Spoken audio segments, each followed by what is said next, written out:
सोचिए एक प्लेन आसमान में उड़ रहा है और उसमें 200 से ज्यादा पैसेंजर बैठे हुए हैं। बच्चे, बुजुर्ग, फैमिलीज और अचानक एक औरत अपनी सीट से उठती है। उसके एक हाथ में पिस्तौल, दूसरे हाथ में ग्रेनेड। कुछ ही सेकंड में पूरा प्लेन हाईजैक हो जाता है, लेकिन कहानी यही खत्म नहीं होती है। असल कहानी तो तब शुरू होती है जब 4000 किलोमीटर दूर एक देश फैसला करता है कि वो अपने लोगों को किसी भी कीमत पर वापस लाएगा। और फिर शुरू होता है इतिहास का सबसे खतरनाक, सबसे लंबी दूरी का रेस्क्यू मिशन।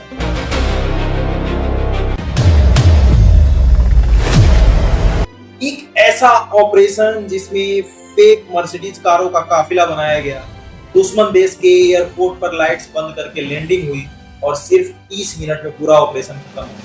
लेकिन इस मिशन की एक कीमत भी थी। एक कमांडो जिसने अपने देश के लिए अपनी जान दे दी, और उसी घटना ने आगे चलकर एक नए प्रधानमंत्री का रास्ता भी तैयार किया। आप सोच रहे होंगे ये आखिर हुआ कैसे? तो चलिए इस अविश्वसनीय कहानी को शुरू से समझते हैं। इजराइल के तेल अवीव में मौजूद बेन गुरियन इंटरनेशनल एयरपोर्ट पर सुबह करीब 9 बजे एक फ्लाइट उड़ान भरने वाली थी। यह थी एयर फ्रांस फ्लाइट 139I। इस फ्लाइट को पेरिस जाना था, लेकिन यह डायरेक्ट फ्लाइट नहीं थी। पहले इसे एथेंस ग्रीस में रुकना था, जहां से कुछ और पैसेंजर इस फ्लाइट में चढ़ने वाले थे।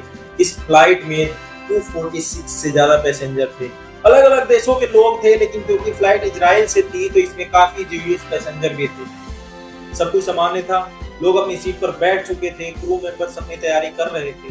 ठीक 9 बजे यह फ्लाइट टेक ऑफ करती है। किसी को अंदाजा भी नहीं था कि अगले कुछ घंटों में यह फ्लाइट इतिहास की सबसे चर्चित हाईजैकिंग में बदल जाएगी। Across the world carried the same shocking headline the next morning. Air France Flight 139 diverted, passengers held, and an international crisis unfolding. करीब 11:30 बजे यह फ्लाइट एथेंस एयरपोर्ट पर लैंड करती है। यहाँ से 58 नए पैसेंजर फ्लाइट में चढ़ते हैं, लेकिन उन 58 में से 4 ऐसे भी थे जो असल में पैसेंजर थे ही नहीं, वे थे आतंकवादी।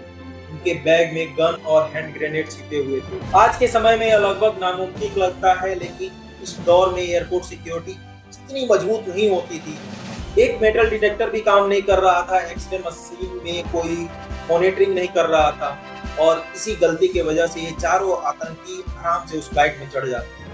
फ्लाइट फिर से टेक ऑफ करती है। सिर्फ 8 मिनट गुजरते हैं और अचानक फर्स्ट क्लास में बैठे 2 आतंकी खड़े हो जाते हैं। एक के हाथ में पिस्तौल, दूसरे के हाथ में ग्रेनेड। वे तेजी से कॉकपिट की तरफ बढ़ते हैं।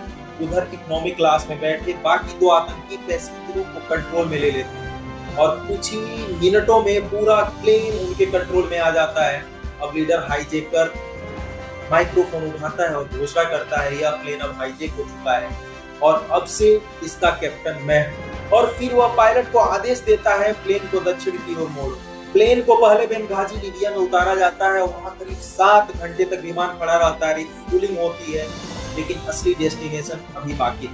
कुछ देर बाद हाईजैकर पायलट को बताते हैं अब प्लेन को युगांडा ले जाना है। जैसे ही अनाउंसमेंट होती है, फ्लाइट के अंदर बैठे इजरायली पैसेंजर का डर कई गुना बढ़ जाता है, क्योंकि उस समय युगांडा का शासक था ईदी अमीन, एक ऐसा शासक जिसके बारे में दुनिया भर में कहानियां चलती थी। वह क्रूर है, अनप्रिडिक्टेबल है और इजराइल का सबसे बड़ा कट्टर विरोधी है। 29 जून 1976 को यह प्लेन युगांडा के एंटबे एयरपोर्ट पर लैंड करता है, और यहीं से कहानी और भी खतरनाक हो जाती है। पैसेंजर को प्लेन से उतारकर एयरपोर्ट के ओल्ड टर्मिनल में लाया जाता है, और यहाँ पहले से युगांडा की सेना तैनात है। कुछ ही देर बाद 3 और आतंकवादी आ जाते हैं। अब कुल हाईजैकर की संख्या हो जाती है 7। फिर हाईजैकर एक और चौंकाने वाला कदम उठाते हैं। वे सभी पैसेंजर के पासपोर्ट चेक करते हैं और उन्हें 2 ग्रुप में बांट देते हैं, इजरायली और यहूदी एक साथ और बाकी देशों के पैसेंजर एक साथ।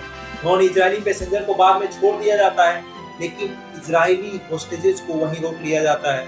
और फिर उनकी मांग सामने आती है, अगर 53 कैद आतंकियों को इजराइल के जेल से नहीं छोड़ा जाता है, 1 जुलाई तक सभी होस्टेजेस को मार दिया जाएगा।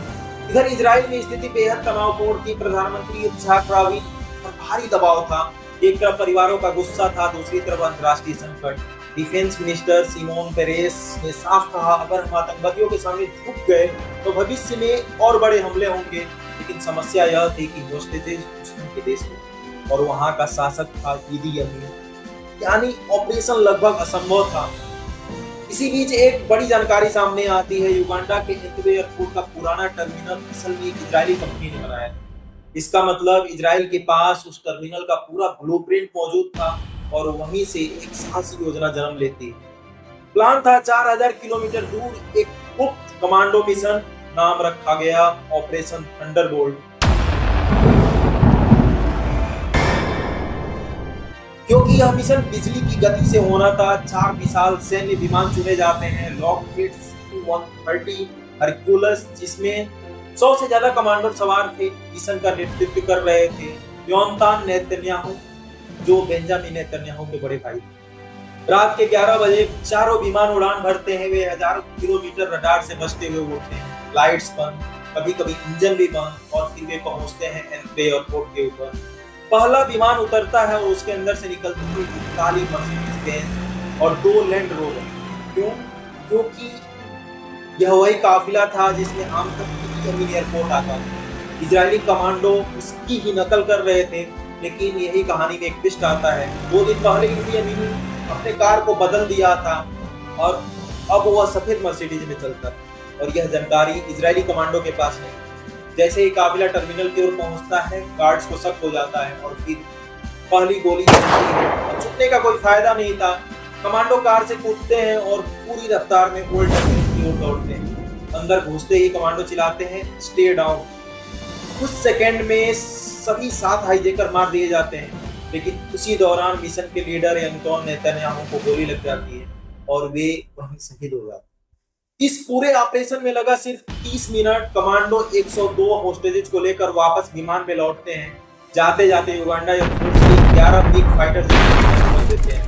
फिर चारों विमान वापस इजराइल उड़ जाते हैं। इस मिशन को आज भी दुनिया के इतिहास का सबसे साहसी लंबी दूरी का रेस्क्यू ऑपरेशन माना जाता है। बाद में ऑपरेशन थंडरबोल्ट का नाम बदलकर ऑपरेशन योनातान अपने शहीद कमांडर की याद में रख दिया जाता है, और कई साल बाद उनके भाई बेंजामिन नेतन्याहू इजराइल के प्रधानमंत्री बने। इस पूरी कहानी से एक सवाल उठता है, क्या कोई देश अपने नागरिकों के लिए इतना जोखिम उठा सकता है? इजराइल ने दिखाया, और शायद इसी वजह से एंटबे रेड आज भी मिलिट्री इतिहास में एक लीजेंड की तरह पढ़ाया जाता है। अगर आपको ऐसी रियल लाइफ हिस्ट्री, जियोपॉलिटिक्स की कहानियां पसंद है तो इस वीडियो को लाइक जरूर करें, कमेंट करें और चैनल को सब्सक्राइब करें। क्या आप ऐसे ऑपरेशन को सही मानते हैं या यह बहुत ज्यादा जोखिम भरा हुआ है? मिलते हैं अगली कहानी में। जय हिंद, जय भारत, वंदे मातरम।